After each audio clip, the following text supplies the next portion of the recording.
And welcome to a Saturday stream with the Escape with Nick and Adam. My name is Nick.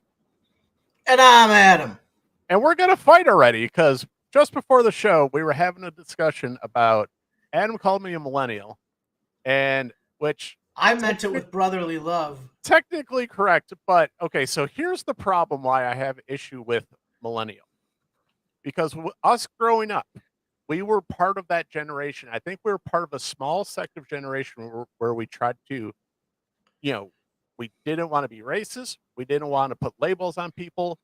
And now we see the whole world just going completely back to everything about race, everything about labels. And I'm just like, and so everybody gets called you're a millennial, you're a Gen Xer, you're this or that. And I feel like I always thought we were kind of like I don't want to be called millennial. I'm definitely not Gen X. So I'm just like, I feel like we're in that weird, gray area of where we don't really identify as either, but since everybody's got to be thrown in a freaking box with somebody, it's like, all right, whatever.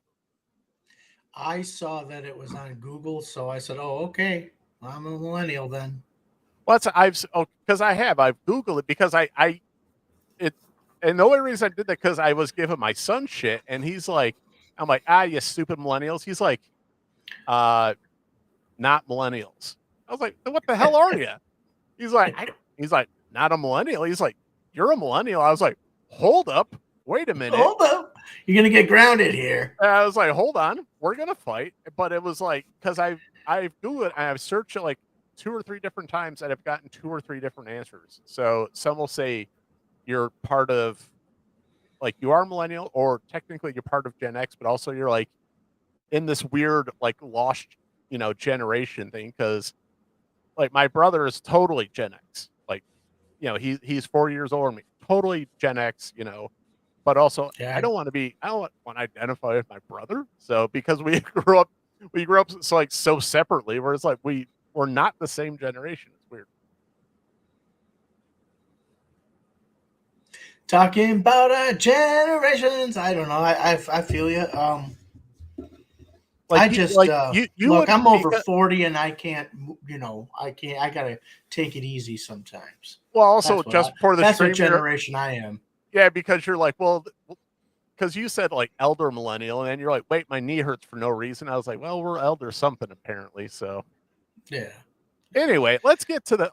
In all seriousness, though, I didn't mean anything by it. I did not think I would get such a reaction.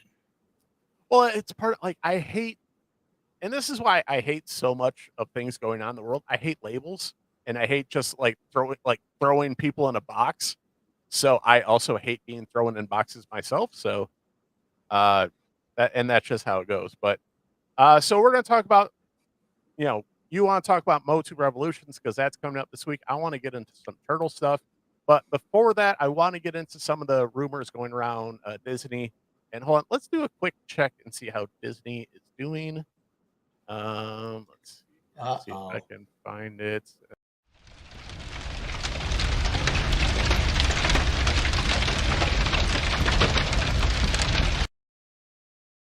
Yep, seems accurate still. Still on fire. Fantastic. So I think, was it during the fall or late summer they announced that they were at one of the big celebration things. They're going to announce, there's a Rey movie, and what Disney has been doing, or at least Lucasfilm has been doing for, it seems like forever. They announce a bunch of shit and then nothing happens, and then but they won't cancel it.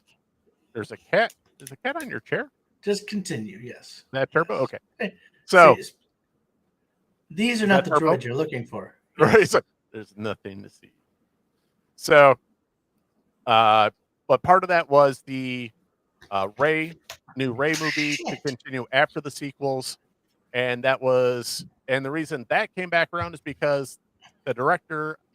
Keep going. Don't stop. I'm listening. The director. I love what for your name. It just has an 8 and it looks like an 8 ball. That's fun. So, hold on one second because I forgot the director's name. I also dropped my Coke cap, And yeah, all right. I know the name. I just want to make sure I get it correct. So Charmin Obaid Shinoy. So she is kind of famous for basically saying she likes making men uncomfortable. Now, there is context to that because she was on a panel where she was talking about documentaries that she had made, and ultimately those documentaries focus on, uh, how women are basically treated in Middle Eastern countries, which, if you have any inkling at all, not very well. So that's kind of where that's where that comment comes from. She wasn't specifically talking about Star Wars, so I just want to add context for that. But Adam, you consider yourself kind of a film buff, right? Yeah. Yeah, like Yeah. if you had to name like a handful of really top directors, it wouldn't be that difficult. Can you think of Prince any or directors? Coppola. But if you had can you name any directors who started off in documentaries and then moved over to feature films? Not off the top of my head, but Zack Snyder has an interesting past. You know the Budweiser Clydesdale commercials? Remember those? The ones that Those everybody were, loves during the Super Bowl? yeah, those were the early ones were. I don't know if they still do them, but the early ones were Zack Snyder It's always the ones that before he try and did make his you first cry movie. that makes me angry. Well, and that's not uncommon. Like there's a lot of guys who come from the commercial world and then work their way into feature films or go from, music videos into feature films. That's kind of that for a long time that was the pipeline, Yeah. for a while. And I think Jerry Bruckheimer went from, shooting car commercials in Detroit, to becoming Jerry freaking Bruckheimer. Yeah. Now, the only reason I bring that up because I can't think of any who go from the content she was shooting into Star Wars. Right? Um, Like does that not seem like a bit of a leap? Here's the thing. Maybe she's a fan. Maybe she likes Star Wars. Star Sure, Wars did have a strong female lead back in the day for its time. right. I And mean, I'm a big Star Wars fan. I have no business directing a Star Wars movie. I don't know about that. I don't know about that. But I got a it's lot. I got a lot of business directing a Star Wars movie, and if I'm directing a Star Wars movie, you have to help me. oh, okay. Well, that's fine. I'll help. I have no problem helping. But Yeah, and but see, a couple days in, you will both. You'll know. We were brought here by a higher power. Well, here's the thing. This is never going to happen. But but if it did, all I'm saying is you got plenty of business directing a Star Wars movie, my friend. oh, thank you. Yeah. So, but anyway, moving on. So now, so they announced that like I think end of summer, early fall. So that was kind of been floating out there, along with a couple other movies. I think James Mangold had a movie that was supposed to be coming out or be like a prequel, but like way set in the past of like the first Jedi or something like that. Um, but Adam, there's been rumors now that the Ray movie has been indefinitely shelved, which and usually in Disney terms that means kind of canceled because they don't actually cancel because Well, I just thought of something I didn't think of before the show. Bob Iger's been back for a while now, and it does take a long time to steer a ship the right way. And if he thinks it's bullshit, he might pull it. Pardon my well and language. I'm going to try to swear a lot less than I just did. no, well and that's fine. But that being said, they also did release that hey, and I think that was part of it where hey that didn't get anybody's juices flowing at all. Like if anything, it mainly made everybody go like, okay, no thank you, and we'll see you around. So Adam, just recently they announced that there's gonna be a Mandalorian and Grogu movie supposed to be helmed by Jon Favreau. Now, That did You already get know my significant. answer to that. I would say, but we already, and we talked about it a little bit last time, but it's just like, I think that Disney has nothing going in a positive direction, period. They don't have, their animation's not doing well, Marvel's not doing well, and Star Wars isn't doing well. I would say the only shot they have is a Mandalorian movie, because that's the only. I mean, third season or whatever might have been a little divisive, but like it or not, it's still a fun adventure, and it's pretty badass watching them, kick people's ass in his new starship, which I don't even know the name of, but I know the original one was the Razor Crest. Yeah, it's Crest. but I think that's kind of the point. I think everybody's kind of like, hey, that'd have been cool before you ruined everything again. Because you had, after season 1 and season 2, season 1, a lot of people are like, hey, cool, like where it's going. Season 2, you brought back Luke. We really like how this is going. And then they had the whole Gina Carano thing and a few other things where they go ahead. No, I feel my perspective over what has this been, a couple of years now, of the Gia is her name, or Gina Carano thing, that has changed my perspective on that a lot, and I think we were robbed of some good storytelling with her in it. But I know you're going to go into the Luke thing, and that we didn't get enough Luke, and Grogu should have stayed with him. I just can't go there with you, man. I can't. Well, and that's fine, but because the only reason I say that, because I do have like normie friends that I talk to who were in. It's a friend of mine and his wife is just like, I love Grogu, yay, yay, yay. And finally, after season 3, she's like, yeah, I'm sick of Grogu. And I'm like, exactly, because there's been zero character development with Grogu. Like if you want to keep him around, cool, but you have to age him up. You have to do something. He can't be an anchor of a baby. And I know how much you love, kids and things. Me? Yeah. I'm not. I mean, I don't wish him any harm, but I don't want to be around kids. No, but you hate movie kids. I like kids. Oh, movie kids. Yeah. You hate movie kid. And that's basic, but you have movie baby at this point, which is even more useless. He's a main character though. Like, yeah, he doesn't do anything. He stops people with the Force when it's convenient for the story. But there's no character development. And everything else is just dumb. He flips around like a sack of potatoes. Oh, you just have to put your damn seatbelt on and enjoy it. No, I don't. Yes, you do.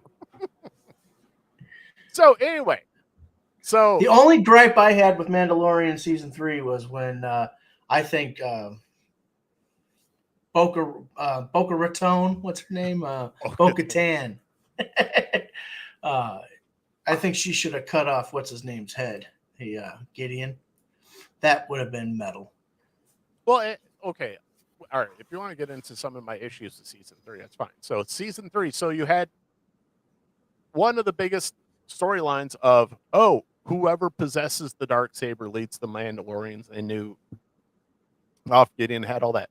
What did they do with the Darksaber? Oh, it just fell into fire and now it's gone. Like, okay, one of the best artifacts in the EU and Star Wars that you had going, and you're just like, okay, it's gone now. Fantastic. I don't remember that. Yeah, that was the end. That was the stupid thing happening while freaking Grogu was fighting off guys in a room that he got locked into. He just flipped around on some lights. But anyway, I think they're like, oh well, what's popular now? Okay, Mandalorian Grogu, and I think that's they're putting their money on that, and even that's at diminishing returns at this point. Long story short.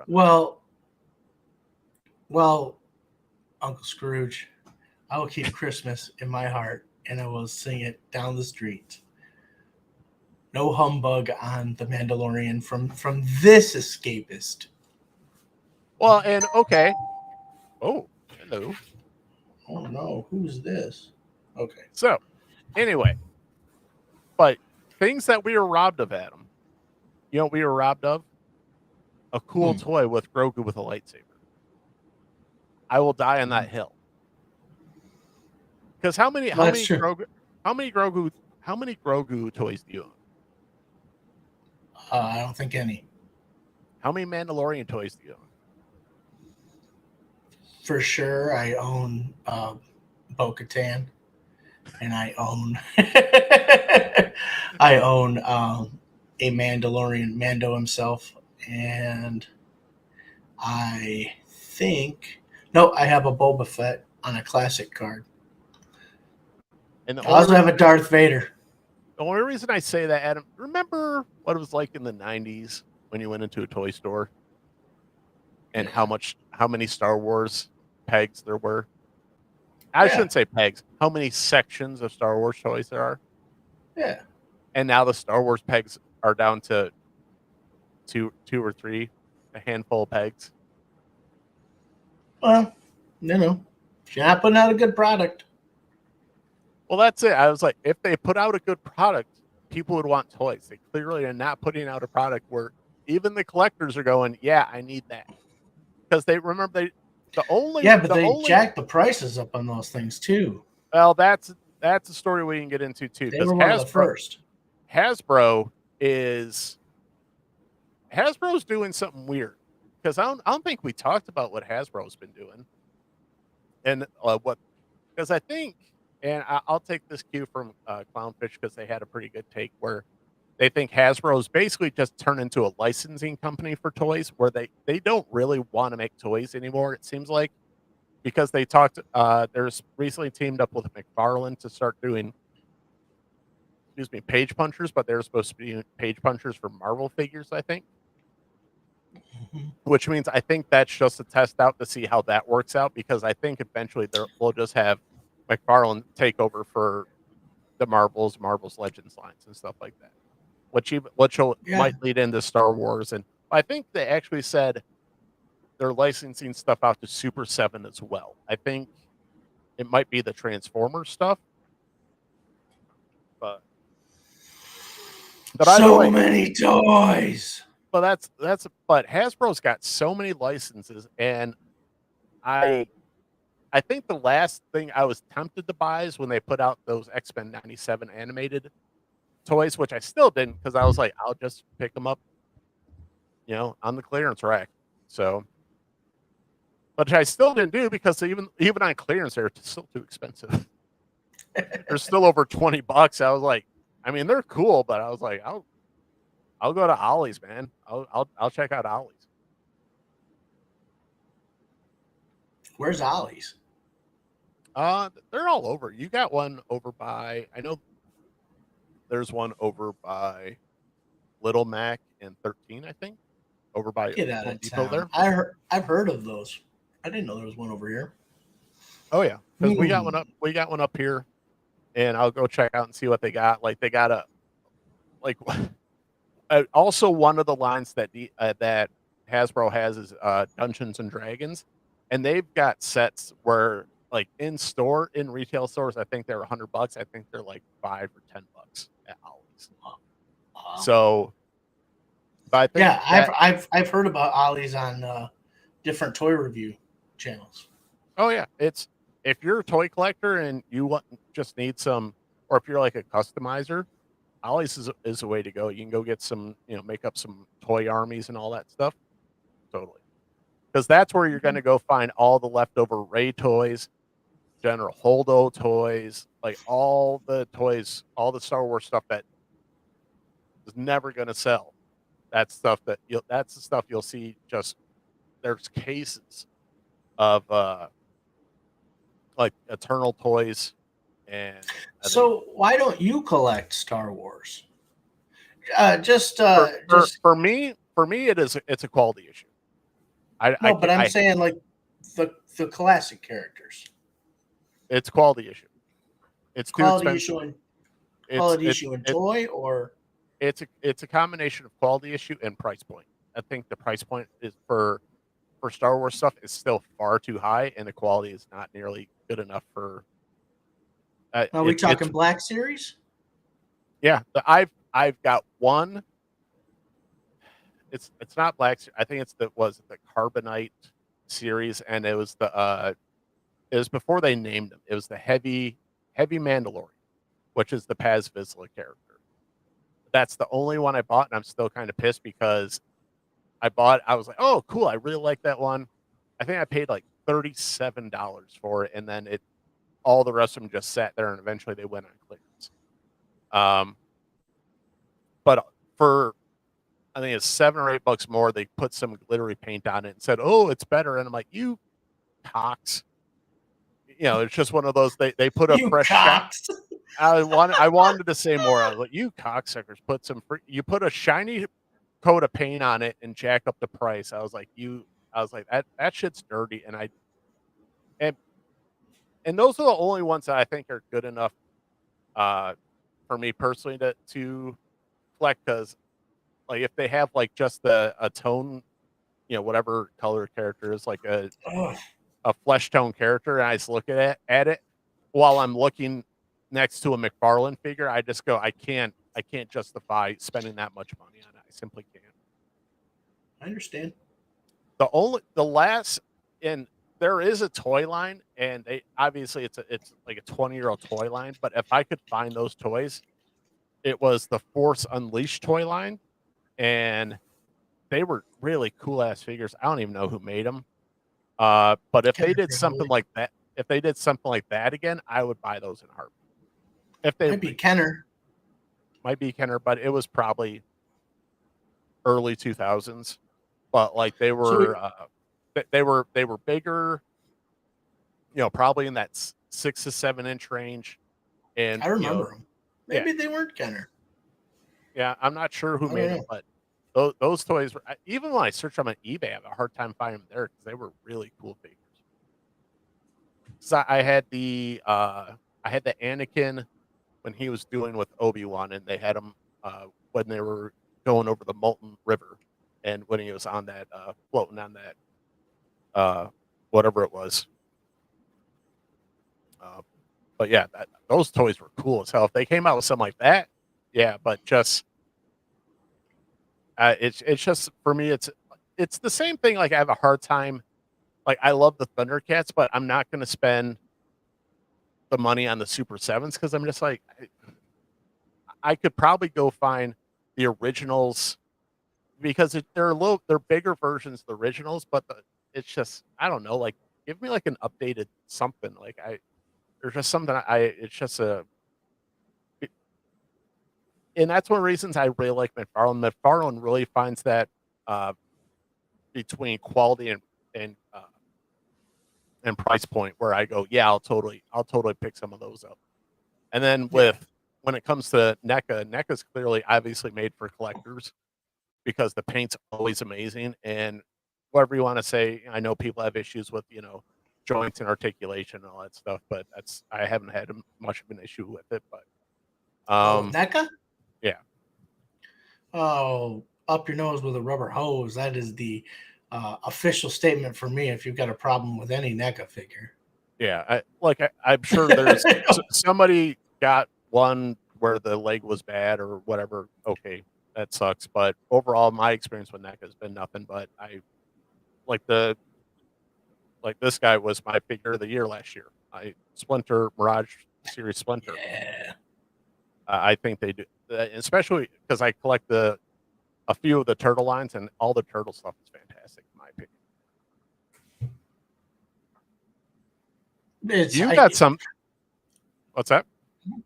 The turtle stuff that they've done is just, I mean, I picked my poison. I'm with my, you know what I mean? I'm with my Motu, and that's it. But man, the turtle stuff that they've done is gorgeous. Yeah, and there's a bunch of Motu stuff at Ollie's, so it'll definitely be worth you to go take a trip to Ollie's. They got a bunch of the new Motu stuff. I will go there. Probably. But yeah, when it comes to if you're going to charge a premium price, you had better have a premium product, and Hasbro simply does it. Especially when I think it was in 22 when they went to that packaging where, hey, you can't see the figure, you got to trust us what's inside the box, and I'm like, no, thank you, because you start to see people, hey, there's a bunch of jerks out there. Yeah, they went and took one figure and took out the figure and stuck another figure in the box. You don't know what you're getting, but it was for environmental reasons, right? Right, Well, Hasbro. yeah.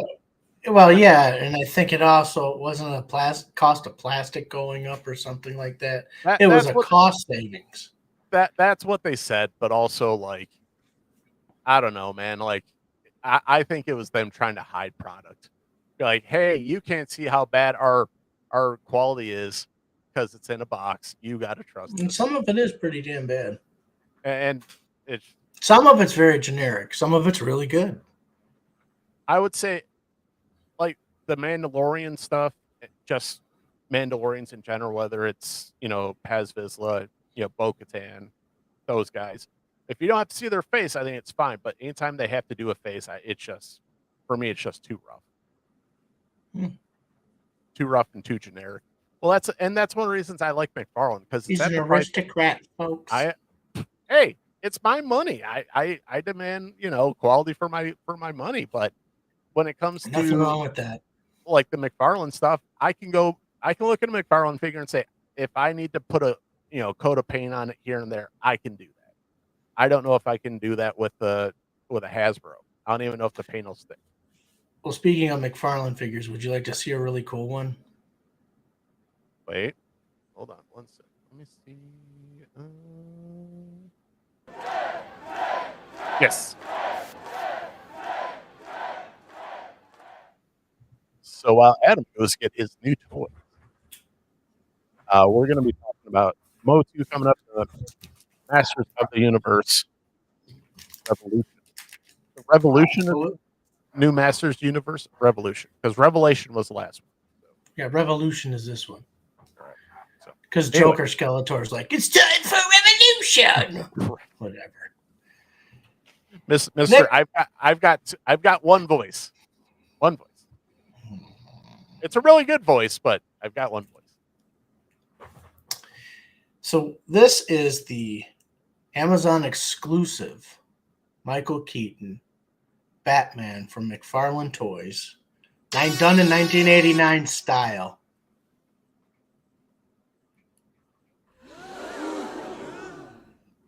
Adam, what is your take on that figure? They did a whole new sculpt for the armor. This does not look like the Flash figure. They added that's an 89 Batman. That's not the Flash. Correct. This is an 89 Batman. Look at if you can make out the two little feet for the bat symbol at the bottom. They made that unique to trademark for that movie at the time. You don't see it as one point until Batman Returns. Right. You see his gold belt. I mean, he's got the some kind of body armor abs. His articulation's great. It would have been cool to maybe get a set of hands, but I'm fine without any other accessories. Cloth cape should be wired. But I got nothing to bitch about with this figure. This figure's great. The likeness is decent. And that was a 2-pack with the Batmobile, right? Yes, sir. Would you like to see the Batmobile? I sure would. You can kind of see it right here in the corner here. All right. So I know one of the big things with the Batmobile. Did you get the gray canopy? No. I got the 89 Batmobile, the gold label Amazon exclusive. All right. Because what was the one? Because people were bitching that they were getting the gray canopy. That was from the Flash movie. That was the Flash movie. Okay. Yep, that was the Flash movie, and they made the wheel, they made the tire, the hubcaps or whatever gold. They're not gold, all that kind of stuff. And I will get it right now.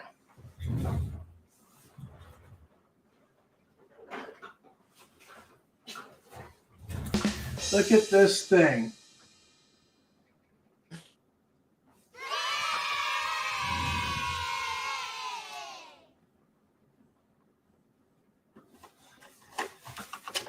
So you can pop the canopy this way. There we go. And it comes straight forward just like in the movie. Get a good look inside there if you can. It's a one-seater. The movie, it was two-seater, I know. You got your little digital dials, stuff like that. The headlights. The back end, just very well done. Very well painted. You've got the silver bat emblems on the tires. Okay. And I am just happy as pie with this thing. And yes, Batman does fit in it. You can fit several different Batmans in it if you want to. So I'll put this mammoth back over here.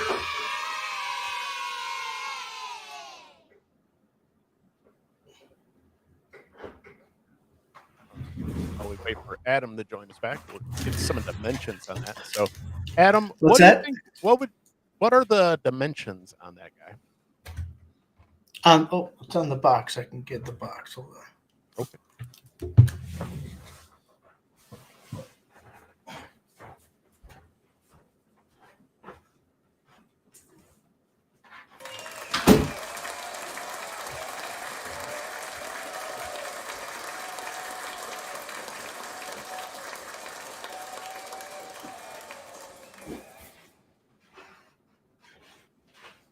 Adam moved it, put it in a different house. So it's 22 inches long.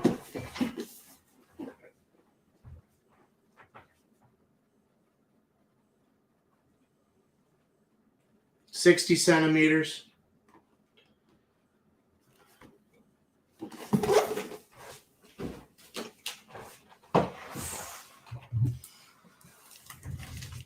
So, 22 inches long, probably what, like a foot wide, just or about 10 to 11 inches wide, probably. Yeah, about 10 inches. 10, 11. So yeah, fit just about every McFarlane Batman, probably. yeah, it will. I don't think any other Batmans will sit in there except for this guy. I don't even know if I want him sitting in there. There he is. I kind of want him on display for a while. It is a pretty damn good 89 Batman figure. Right. I like it more. Surprisingly, I like it more than I thought I would. Oh, and his head turns. So, you know, that's kind of a cheat. It's kind of like a nod and a wink in a way. And all their heads are supposed to turn for a McFarlane toy, but Michael Keaton could not turn his head like this in the movie.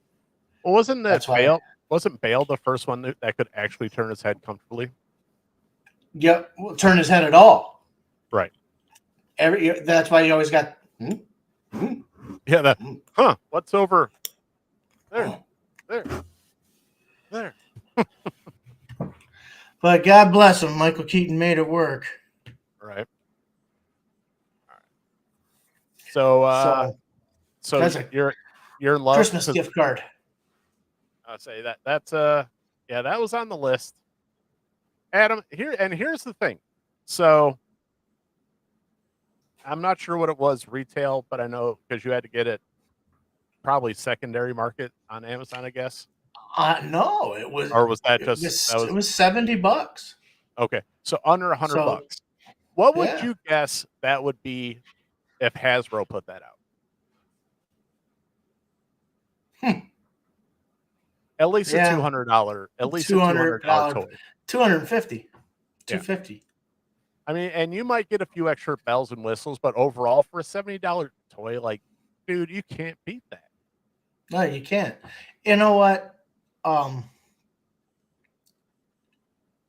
it! I was gonna say, you might get some more paint, deco on it or whatever. Like maybe the controls would be more painted. But here's the thing: maybe a couple battery operated, like maybe like a headlight or something, or maybe where the flame would shoot out. Maybe that might light up.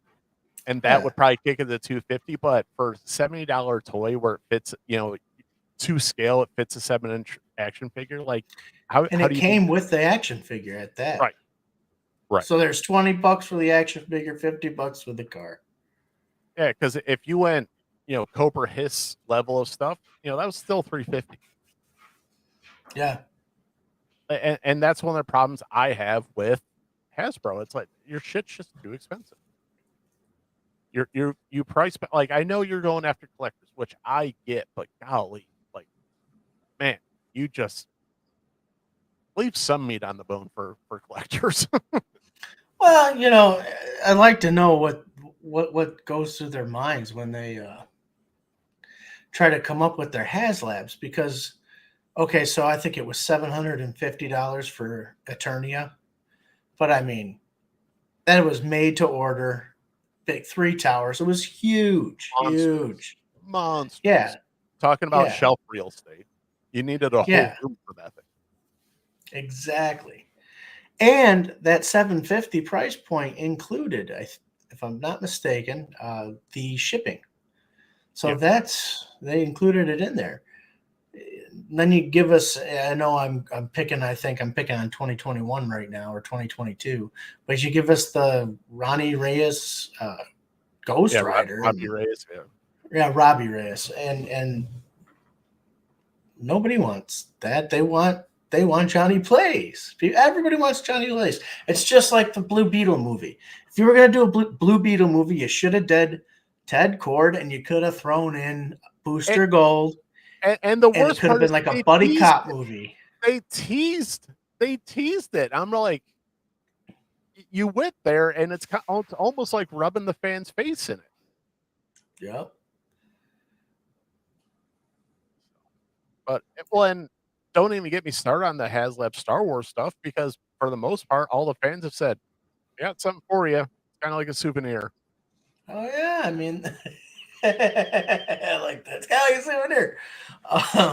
But yeah, remember the lightsaber by the what, Riri is her name? It was the Riva lightsaber. Riva. And Yeah. if they had marketed it as a what the hell are they called, the Inquisitor lightsaber, it would have done fine.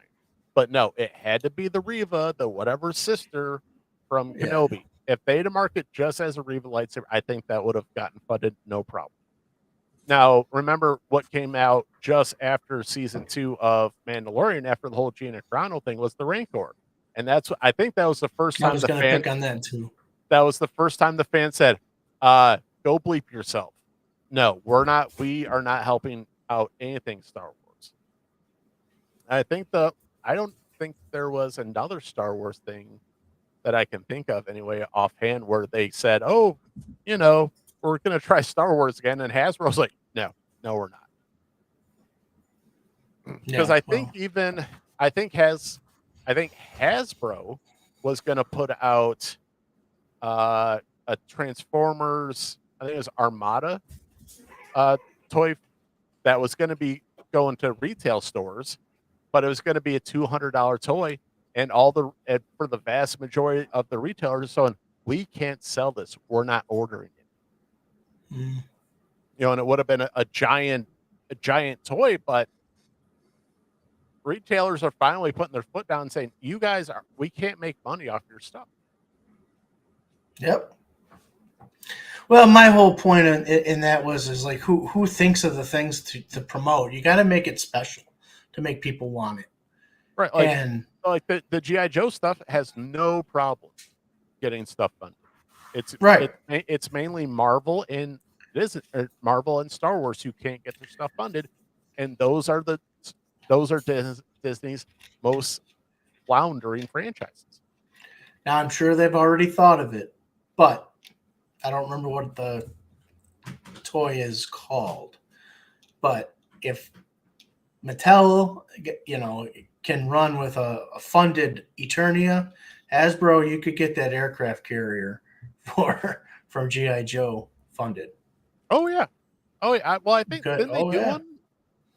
No, I mean no, you know what aircraft carrier I'm talking about. Oh yeah. Yeah, I don't know. But anyway, Adam, and I sent this to you. I'm not sure if you saw it or not, but I saw something, and I'm going completely off script. But All right. I saw this on Facebook, and I'm like, Adam's got to see this because this thing's freaking awesome. This is, I believe, a cosplayer is working on this. Oh yeah, you sent that to. Oh, that's what it was. Okay. Yeah, well, it's so this is, I think it's Marius Groover in one of the Facebook groups. You know how it is on Facebook. They're like, "Hey, you like this?" So this is something the guy's making from scratch. I'm not sure if he 3D printed it. I'm gonna assume it's 3D printed.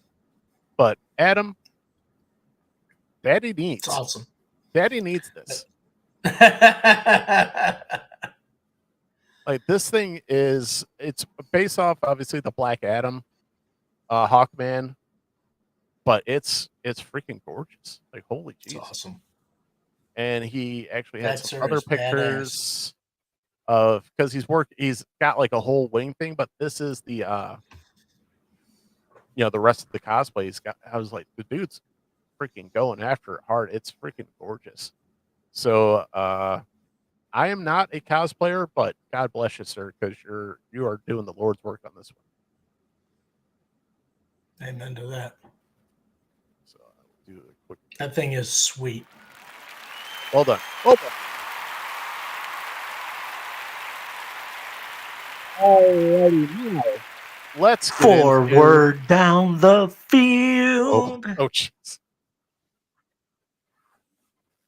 Adam's busting out the Gridiron Heroes theme. How many times do you think that's going to get played tomorrow? I hope they just play it on a loop. I hope it just constant Gridiron Heroes, sir. As much as I listen to the Moonlighting theme song, which is a lot. I want it to go as hard as the intro to the G.I. Joe movie with the Cobra. Yeah, Cobra. Right. Cobra. I was watching. I was like, this thing goes way harder than it should. But anyway, let's get into Adam. Masters Universe Revolution is premiering this week. I'll give you your time because you're the Motu guy. So what do you think? I'm nervous about it in a couple of ways. So the poster I'm fine with. They bring back all the regular characters and their updated looks and blah blah blah blah. That's fine. I've seen a trailer where they show He-Man and King Randor teaming up or something like that. Like he's like, I got my sons back, which is good. That's nice stuff. I'm glad about that. But I'm afraid we might not get people that we like a Mechaneck. Why give me King Randor helping He-Man? I'd like to see Mechaneck, or I'd like to see Buzz Off, or something like that. So that kind of stuff, that makes me nervous. But the premise of it has got me excited. And I will tell you why. Because the fulfillment of King He-Man is coming to fruition on television, which was promised to us through, I believe, the Masters of the Universe Classics action figure line that was just online only. I think they came up with that, and it was also in DC Comics too for a little while. And Teela is to be his queen. And later on down the road, they have a child. They name him Dare. He says, by the power of He-Man, and he becomes the next hero. So that's how you get two heroes into the mix. But I'm getting way ahead of myself right now. But that's what King He-Man could bring us. That's a future of having King He-Man could bring us. They also showed Teela, at least I hope it's Teela, in all green snake goddess form. I brought that up on the last show. Oh yeah. We were watching the trailer.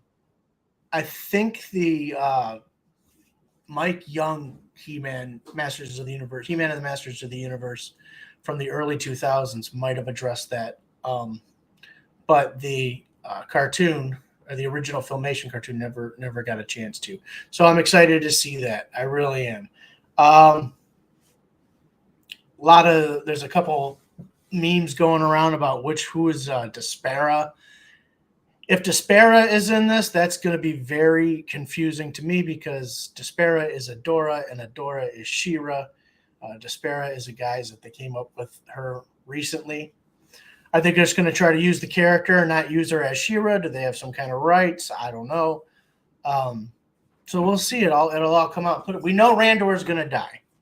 We know Randor is going to die because we see at the end of the frickin' trailer King He-Man.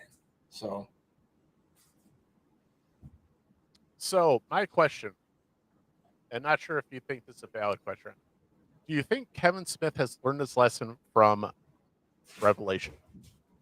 I believe to a certain extent, yes. He-Man is in every episode to please the fans, and that also pleases me as a fan. To say this, okay, so Mark Bernardin, who I am not a fan of, is not writing on this season, if I'm not mistaken. And I think that, and that's one of Kevin Smith's best friends. I think that the loss of Mark Bernardin on this season could only help it. Mark Bernardin's a good writer. I like when he writes his own stuff or whatever, but I don't think he had any business dipping into He-Man and the Masters of the Universe. Well, and that's kind of the thing too. That's part of the trick when you get someone who's got, quote unquote, his guys, right? Right. And that's why we have who we have for Skeletor, dude. Right. And I'm not crazy about that. Yeah, because I'm looking on IMDb right now, and the only person I see with series writing credits right now is Kevin Smith. Well, the rest of the writers I didn't have a problem with because I watched all those special features with them. It was just Bernardin that I did, and I'm glad he's off. Yeah, because I'm just looking real quick, because I know, wasn't Tim Sheridan? Oh, hold on. Hola, ¿cómo está? Hola, mi amigos. What's up? Not much, my man. You're coming in very basic. Batmobile in the house. Yes, sir. Right over my shoulder here. Ooh. What's your name? 89 Batmobile. I say, who's a pretty boy? Who is she? Get in the car. It's probably like, what is that? I was like, oh, we're just talking about toys. It's fun. I don't have a lot of time, but I thought I would dip in and say hi, guys. So yeah, of course. Well, it's good to see you, my man. Yeah, it's when Nate was like, "What are you guys doing the show?" I'm like, "Right now." He's like, "Oh." I was like, "I usually just shoot Nate an email link just in case." So, and Josh for the record. So Josh is napping. He's going to be watching the sports ball game a little later. The sports ball. Yeah. Yep. Speaking of which, I'm gonna check the score real quick. So Masters of the Universe, is that what we're? Yeah. Yes, Masters of the Universe Revolution comes out this week, this Thursday. Netflix. Nice. Yeah. I'm pumped for it. Yeah, Adam's excited. I'm tentatively excited, but definitely, well, let's just put it, we're going to review it, right? We kind of have. Well, you don't have to. Oh, Adam, there's so much to catch up on. We could eat ramen noodles. Ooh, sounds like a date. Wouldn't the Batmobile and ramen noodles? We're not TikTokers. You could be. Go with what works, man. So what were we talking about? We were talking about Masters of the Universe Revolution. And the lack of Mark Bernard in this season. Right.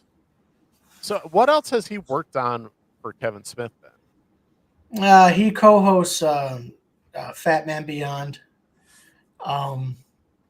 And he has written a short story and had it directed. He, kind of riding the Kevin Smith coattails right there. He put out another comic book. I think it was about the world of an autistic girl because his daughter's autistic. Good stuff, really good stuff.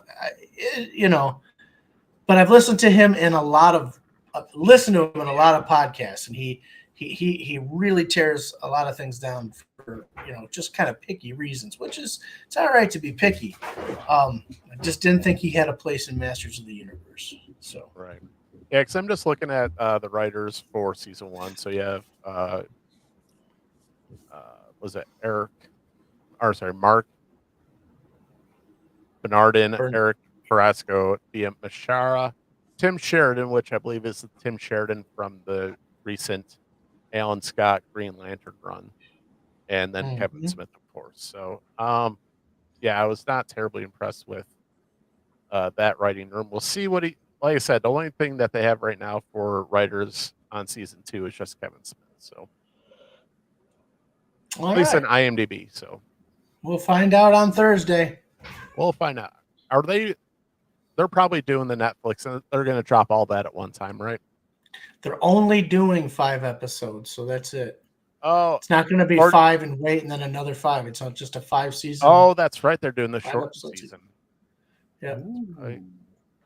Which makes me wonder how much stuff did they cut? Because Netflix doesn't just go, oh, we're just going to do five episodes. That's fine, guys. I don't know. Makes me wonder if they said, no, it'll be the Zack Snyder cut. Right. It's all slow-mo all the time. There's a movie Zack Snyder could do, He-Man and the Masters of the Universe. I'd be all right with that. There's certain things I don't mind Zack Snyder for, but I think his time with DC was probably good. So, hey, you just got on. What's going on, sir? What can I tell you? How's the Kickstarter? I talked to both of you yesterday about an exciting idea. I think it's exciting. I'm excited about it. After I threw up 7 times from food poisoning, I laid the night away dreaming of that idea and how to make it just right, and I haven't figured it out yet. It's like, and then I threw up some. And the panel producers from Phoenix Fan Fusion got back to me today and want to hear my pitch, so I'm excited about that. Cool. Did I tell you guys about it? You did not. I don't think. You want to hear about it? Of course. No, I don't actually. No, I do. It's something different because I was thinking, like, what can I offer to the comic book community or fandom that may not have made it into I'm sure it's maybe been done, but I want to do a panel on embracing mental health as a creator, and that plays into several different ways, but the idea is to find a solid foundation to create from, so the people out there that struggle with different ups and downs in life, that they would find that our creators would find a healthy, balanced place to work from. And on the panel, I have Dr. Louise Welter, who's a psychologist, and also Caitlin Topaser, who's an occupational therapist master's. She's a MOTR. It's like LOTR, but she's an MOTR. You know what LOTR is, right? No. Lord of the Rings. Come on. Damn it! I was gonna say, you dirty jerk. I was like, no, dirty jerk. I was like, oh, Nate's being serious. I can't just throw out Lord of the Rings references. No, she's a master's of occupational health, and I thought it was cool because I don't want to go in there and be like, I've got problems. Look at me. So it's going in there and talking. So Nate's like, I don't want to be honest, but But there's 2 professionals, and then there's 2 people that you guys know, is Sophia and Austin are both going to be on the panel as well. That's awesome. That is the plan. It may change, but looking forward to it. Well, especially when you had a hashtag. Did you just slow down? Zack Snyder. Roy girl. Super slow mo. Okay, No. we're back. All right. All right. Sorry about that. Well, especially when you had a hashtag going around X/Twitter last year of comics broke me. So I think that would be an excellent panel, Nate. So Yeah. Mostly for the creators, the artists, the writers. I've met a lot of people that are, kind of down and out and heard a lot of stories. And it's funny. I saw this video of a guy. And have you seen this video yet? He has a piano and he's holding his finger, but the piano moves. It's stop motion. So he's just No. going like this, but the piano's moving underneath his finger. And he said it took him 36 hours to make the video of just the one song. And I was like, that's like what it takes for a comic book artist to draw a page. All this toil, and they're pouring their heart and soul out into it. And then someone's like, oh, cool. Next page. I'm done. What's next? Just like that's why content, creators have. Some people kind of got like easy gigs, but when it comes to like video editing, dude, video editing's such a freaking grind. yes. It's such a grind where it's like, ugh, because like really would like to make the YouTube thing work, but like holy, there's so much. It's such a time.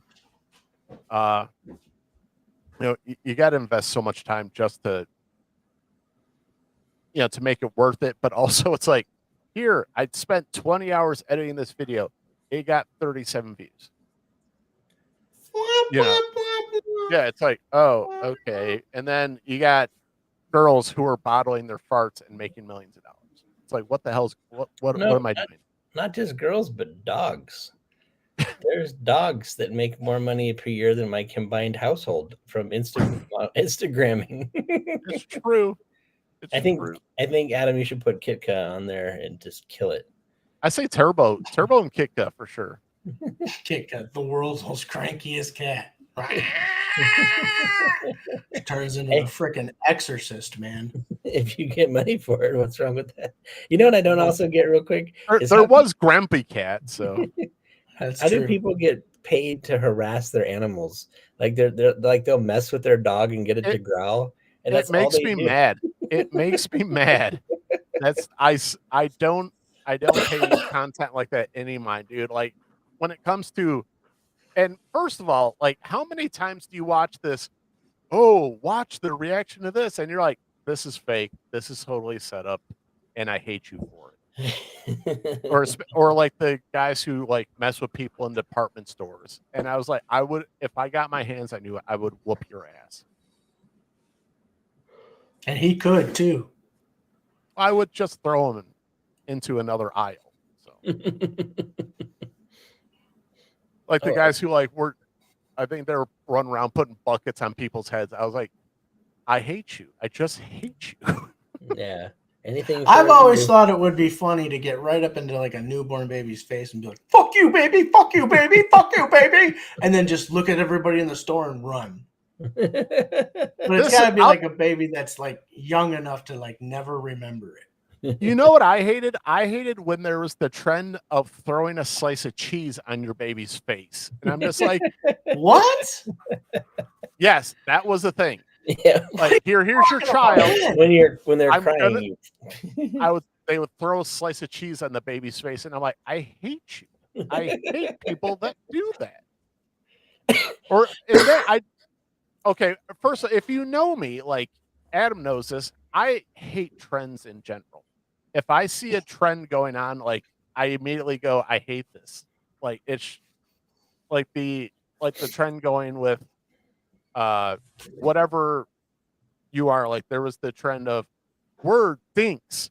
We have money because we don't have kids. Of course we do this, or of course I was just like, and then there's whatever you do, like I saw one there was like, we're comic book nerds, we'll do this, and I'm like, I just hate trends in general. So hello. Hello. Hey buddy. Hey bud. I'll get it for the V-Bucks, just remember that. Do you want to go? Are we going? Yeah. Okay. Are we going? Nate's going? He wants to go to the park and it's gonna start raining, so whatever makes sense. Well, it's better. I've better missed for it. you. Yes, I was gonna say, come to Phoenix. we have to wait till next week to get rain to melt the snow away. So damn it! You and your tricks. Yeah. I probably should get going. I want to say one last thing. Okay. All right. Do you guys like are they dramedies, like drama comedies with more comedy? Kinda. No, I It mean, depends. I saw that new Jennifer Lawrence movie and I laughed my ass off. Was it No Hard Feelings? Yeah, that was it. Shit, that was really her naked. I was surprised when I read that. You know what? When I saw that scene too, it made me really think about it because I'm in my 40s now. I'm in my 40s, guys. It really made me think. I was like, oh shit, she's got it right. If somebody's terrorizing me and I'm naked, fuck it, I'm beating their ass. Who's gonna fight a naked guy? I don't know if she And did it was that. the scene was suplexed so well someone. done. She Yeah, she suplexed someone if it suplexed was really someone. naked. Yep, it was great. It was like, wait a minute, this is the action I was, is Katniss that, Everdeen, and this is I was, this is is that Mystique all in one. is that one of those where the stuntman have to fight for that? Like, I want that scene. Yes, please.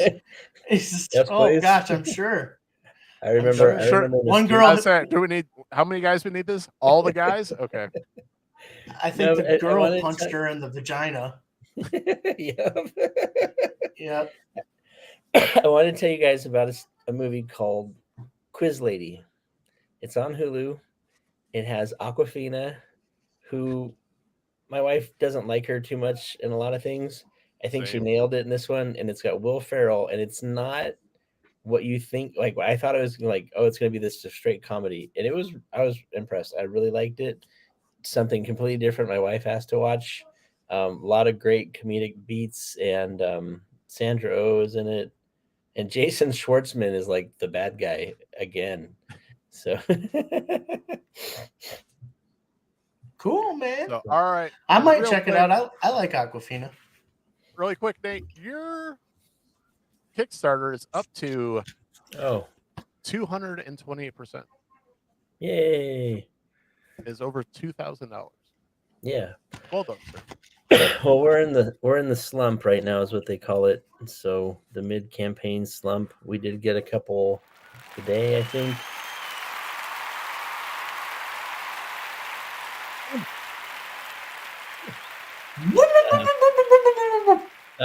But I hope we pick it up at the end. We put in some amazing original artwork by Sophia Cox, and yeah, we're hoping to rock and roll right at the end of the campaign. So Fantastic. Very good. and Very anybody good. can take out their pledge anytime. It's sad. So Don't say that. Be like, no, you keep it in. We're going into the end. You sit. Yeah. I was like, no, don't take your money back. Be like, you want a good quality book. That's what we're going to deliver. Don't take your money out. yes, Jerks. in your face, jerks. In your face. You're going to take a In your quality comic and you're going to face. like it. Yes. So, Yo knows where the All right. river hole. David was at a signing down in Tucson today, and it went really well. So that's exciting. tell David I said heck. I will. Oh, good. Or, hi, David. Yeah. Almost a little. All right, All right, guys. Nate, go Oh, take yeah. your- Hi, David. See you. Say bye. Bye. See you, Bye, Nate. buddy. That's Evan. Bye-bye. Bye, Evan. All right. Thanks, Nate, for dropping on by. So, yeah, go check out the Night of the Chihuahuas Kickstarter. It is to wrap up the 5-issue series. So, it's the last issue. And I think they're going to do a whole trade paperback for everything. That So, was my eye. What? You almost hit me. Mama said, Ah! knock you out. Oh, Oh, no. So, anyway. All right. So, Masters. that was of the super Universe- breath. You're supposed to fall over. It's already cold outside. I got a hoodie on. What do you want? I said you're supposed to fall over. I'm in a chair. I'm sitting down. The worst at playing it long. I'm sorry. I So- know. I know. All right. All So what? Masters Universe Revolution. So so we're gonna review it. I don't know. We're not gonna do like. Are you gonna binge it or are you gonna take it piece by piece? How we want to do this? Well, I'm watching the whole damn thing right away. I'm going. Oh, all right. All right. Then I'll do my best. So Yeah, so but we comes can out what? piecemeal it if you got it Thursday. Well, comes out Thursday, so should have time. Well, If we we can do review a it on Saturday show, Saturday. I say I might do a Saturday show to review it. So give me a day and a half to take care of it. So All right. cool. So and then one thing I do want to talk about. So Turtles, the IDW Turtle Run is coming. They call it the Road to 150, which is going to wrap up the current run of just the regular Ninja Turtles. I think because between the toys and the comic books, they got just so much stuff going on because they're doing I think it's the last Ronin, Lost Years Revolution. I think that's the sequel to the last Ronin stuff, which is actually going to be the new Turtles that'll take place in the future. But Adam, some pretty exciting news for the just the regular Turtle Run. They're having Jason Aaron take over as writer. Yeah, you told me he was the one who did Gore the God Butcher. Correct. So, Hmm. and I'm just going over some of his. Let's go to his store and see what he's got, because I know he's just got an absolute ton of stuff. So he's got his. He did action. Obviously, he's done a bunch of stuff with DC. It looks like his last run was on Action Comics for DC, and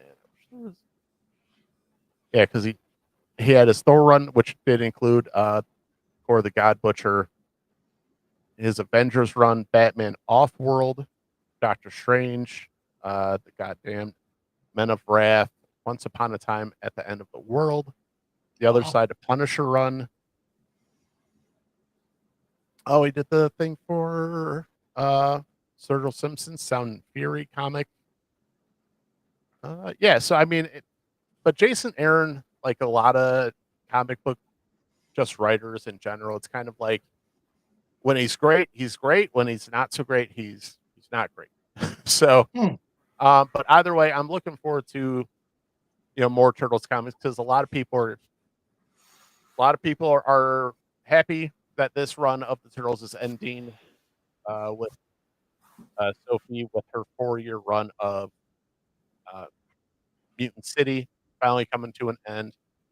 Has been met with mixed results to say the least, but I think a lot of people are kind of happy that they're just stop, which I actually like, Adam. I like when sometimes they go, "Hey, we're just going to stop here and we're going to start again." Yeah, nothing wrong with that. Which I I don't mean? mind. And that gives collectors a nice starting point, but also I think it's going to be a bit of a IDW's going to do a bit of a cash grab because hey, it's number one. So let's set the over under how many different number one variant covers are going to be. I'm going to set it at 20. I'm going to set it at 20. Right. I think that's just comic book 101 basis now, or basics now. Well, I bet there'd be. Yeah, I mean, you're probably right. There'll probably be 20. Definitely going to be at least 4. Right. Oh yeah. But it's I'm really intrigued because I really hope we get Jason Aaron's. I don't know if he's a turtle fan or what he is, but I know he's a seasoned comic book professional. So I think we'll get some good stuff. They haven't announced how long he's on for. He's just kind of start to kick it off. So I'm gonna guess probably at least a year, maybe 2. But here's another thing. Let's be honest. IDW is in a bad spot. They need something good, and the only thing they really got, as far as collectability is the Turtles because they screwed up with Transformers, they screwed up with GI Joe. They went over to other companies, and they're actually doing really well. Do you know the imprint that's doing those right now, Adam? I forget the name of them. No, I don't. Geez, but I know a lot of people. Dynamite. It's not Dynamite. It's another one, but it's like that. It's a smaller publisher. But I know a lot of people like the Transformers run that's going on right now. So, but that's what I'm looking forward to.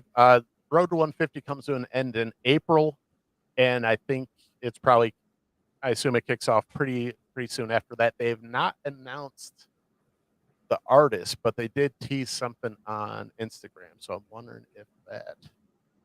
Let's take a quick peek here, see if they announce anything today. But I mean, let's be honest, Jason Aaron, that's a pretty big name for comic books. So I'm hoping they got something as good as art. But that's the thing with Turtles, man. When it comes to like just about anybody says, "Hey, you want to draw Turtles?" Everybody's gonna go, "Yeah, huh? Yeah, I will." Like, I don't know why they have a hard time finding good writers, but they do not have a hard time finding good artists. I just thought of a Tom King joke that I just made up in my head. Oh, okay.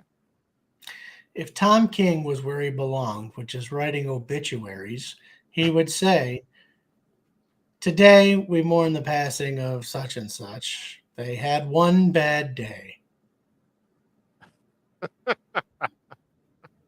Wait. Say the punchline again for me. We have reached the end of the life of such and such. They had one bad day. Oh.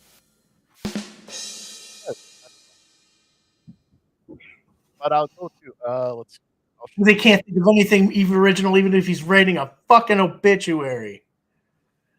That's the joke.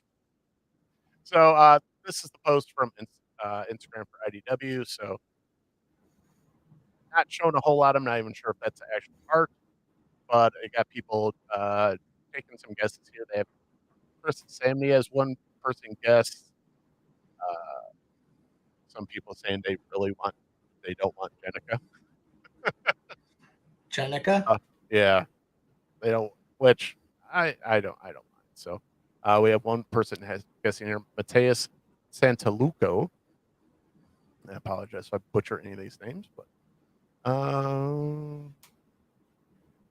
yep. So nothing being announced today. Hopefully, it gets announced in the future. Hopefully, fingers crossed. It's good. So, like I said, Who's the artist? That they haven't announced it. That's who they're waiting to announce. And who is Sophie? Sophie is the current writer that's been doing Mutant Town, which has been the trans allegory, which I think a lot of fans are kind of happy to get over with. Some people liked it. Some people say, "Hey, I like what's going on," but really the biggest thing that Sophie did that a lot of people upset is she elevated Jenica too fast, too soon, and now Jenica's essentially leading the Turtles. No thanks. That doesn't need to be a thing. And even I picked up some of the issues that were kind of, random random issues that weren't part of any particular storyline. It's like, well, nothing happened there. And Right. grab another. And yep, not the, oh, we're forming a band. Okay. Like, can we go fight? I don't know. Can we go fight some other ninjas, please? So, but that's about it. So, Well, good. It's exciting. Yeah, pretty excited for that. But all right, and so we got anything else that we need to talk about? Nah, I think we hit it all tonight. Yeah, I was saying, I'm not going to lie, that went longer than I expected it to. That's what she Yeah, said. it was nice. Trying to do a quick scroll through X and see if there's anything that we're missing.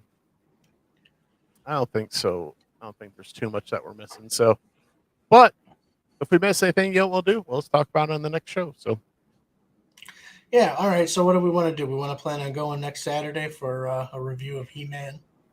That's what we're gonna do. We're gonna review. If it's, we'll give you the good, bad, and the ugly. Hopefully, it's mostly good. So, yeah, hopefully, the horde is back. So, all right. Adam, if you want to see what we're going to be talking about possibly on the show, you should go check us out on Instagram and Facebook. If you have not yet subscribed to the YouTube channel, please do so. It definitely helps us. We're on our way to 100. Going to get there.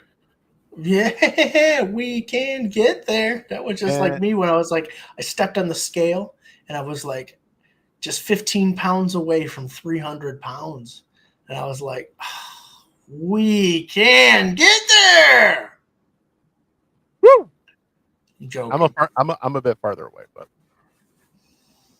but other than that, so we are on all the major podcast platforms when I upload episodes anyway. Need to get back on that. New year, new me. Let's go. But we're on Spotify, Apple Podcasts, Audible, and Google Podcasts. Anything else for the people, sir? Love you, Planet Houston. Good night, America.